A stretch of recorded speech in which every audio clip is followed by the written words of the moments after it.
And then what are the rules in your school? Eyes watching, ears listening, lips are zooped, corn body, and crisscross applesauce.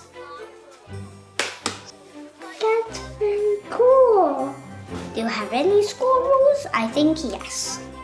Our teachers say don't talk when other people are talking.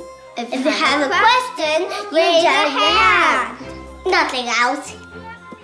And we have too much energy and we have trouble paying attention, we can go and grab a stress tool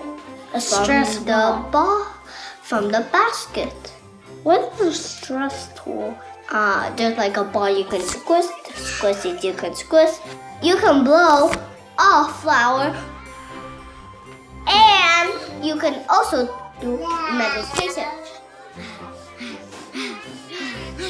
What we did last time in the In the emotion game.